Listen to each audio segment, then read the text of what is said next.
An MSSP can enhance the service you receive when trying to protect your business. My name's Nathan Golick. I'm a red team penetration tester here at Security. So today I'm going to be crafting a payload used in a phishing attack in hopes to take control of somebody else's computer. So we'll do a little bit of social engineering here. I've got this set up to be a spoof of an HR company. So we'll say something that the person would be inclined to open. Let's say something about salaries. If your staff is up to date on anti-phishing training, they'll know not to open this kind of unanticipated email. But some people just can't help themselves. 82% of all data breaches are due to exactly this kind of internal human error. I can do a quick demonstration here of what this looks like. You can see this is the .iso, so they would double click on it.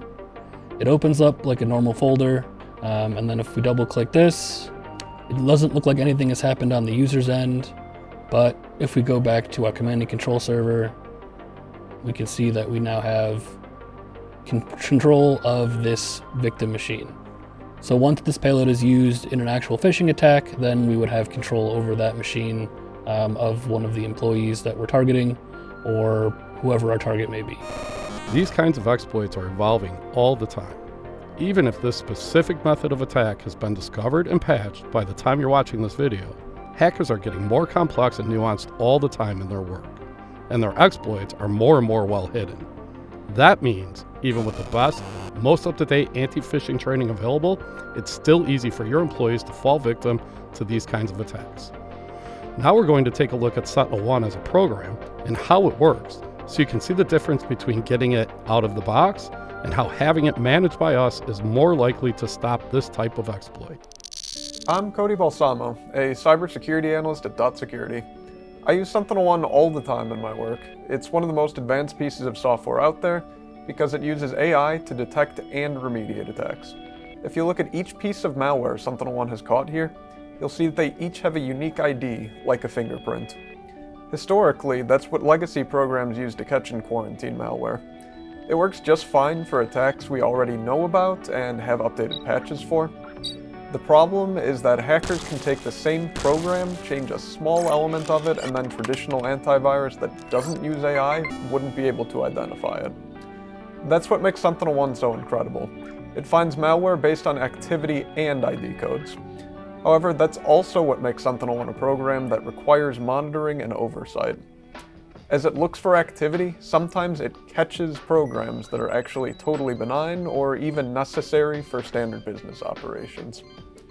Regardless of whether you get SentinelOne out of the box or managed by us at Security, there's no version of it or any other comparable endpoint detection and response solution that operates as a turnkey, set-it-and-forget-it program.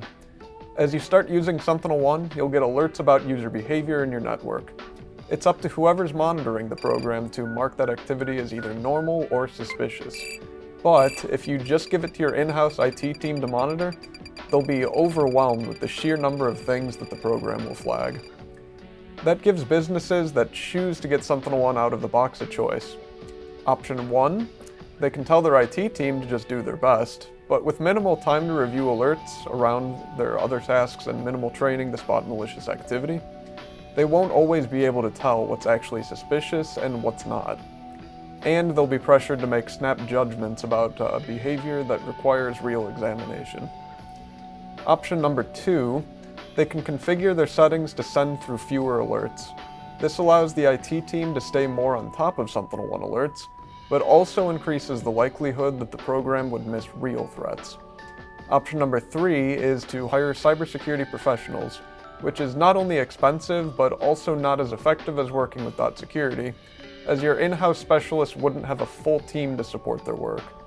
And if we look at the novel exploit that Nathan crafted, all 3 of those options would allow his phishing attack to slip through and infect your network. Cybersecurity is a game of cat and mouse. Hackers are always looking for new ways to slip through the cracks of a system, and are constantly creating attacks that behave in new and unexpected ways. Because SentinelOne works by monitoring activity, when an exploit that behaves in a totally new way comes through, it doesn't know to look for or stop it. It requires a cybersecurity expert to see it and block it themselves. Of course, every time one of those exploits is discovered, SentinelOne creates a patch and sends that update along to all their users. But those exploits can take months or even years to be found and fixed. And as a major player in the industry, whenever SentinelOne announces that they've created a new patch that clients need to download, hackers also see that announcement and just start working to create something new again. So the next question is, naturally, how .security experts can spot and stop these attacks when SentinelOne can't. That's where custom rules come in. Cybersecurity analysts like me can write custom rules that tell SentinelOne what additional activity to look for, and tweak it to keep catching additional threats, or just as importantly, allow activity that should be normal for your business. Behavior that is commonplace in the construction industry, for instance, might be extremely suspicious in the manufacturing industry, so a one-size-fits-all patch doesn't always work for every organization. It's why you need a bespoke provider working on custom cybersecurity specifically for you. And while some of the tweaks I make come from seeing how my custom rules perform for our clients and improving them, some of them also come from the research Nathan and the rest of the Red team here at .security does. They stay at the forefront of what tech actual hackers are using and can clue us in before the attacks even start to come through. It takes both his team and the blue team. I work on supporting each other to stay one step ahead of attackers. It's not that you don't have access to the ability to write custom rules for SentinelOne if you get it out of the box, but your average IT professional won't have the specialization to know how to write them. And if you hire someone in-house to do it, they won't have the support from a Red team to know what to write in the first place. Okay, so right here we have the actual payload that Nathan crafted earlier. So right now we have the custom rules enabled, but that will take a minute to catch the payload once it's launched here, but by default, SentinelOne would not be able to catch this. So the custom rules and the default built-in rules work a little bit differently. Usually the built-in rules are a little bit quicker. So if SentinelOne were to catch this, within maybe 5 to 10 seconds, we would see a notification that the file's been killed in quarantine. So I'm going to go ahead and double-click the file here. So this is going to try to open it. So I'll go ahead and do that. And I'll try to navigate to this 2023 salaries folder, but this is actually the malware opening in the background. So as the end user, I get that little notification, and then as far as I can tell, nothing is actually happening.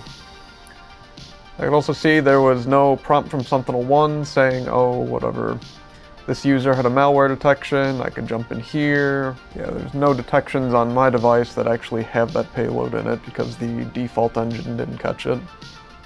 So here I have this page pulled up, so this is a previous entry, so the custom rule was successful in stopping the payload from running here. You can see in this right-hand tab it has a bunch of threat indicators listed, so all of these are basically items that SentinelOne saw and went, that's a little bit suspicious, but we can see up here the top one listed is a custom rule, which is one that we've dubbed the mega rule. So whenever a custom rule is listed at the top of the threat indicators, that is the main reason that the file was actually killed and quarantined. The ones listed underneath it here would not have been able to capture this alone. So in this case, the mega rule did capture the file, and now I'm able to see some basic information about the file here. Yeah, so now you can see the importance of having an MSSP. All of the threats that we listed in this example today are things that would have gone through the default version of SentinelOne, but by collaborating with .security, we're able to prevent these threats from actually being able to reach you. At this point, it's up to you. You've seen for yourself what the difference is and why it's worth it to work with the specialists at .security. If you want to know for sure that you're doing everything possible to protect your business, we look forward to working with you.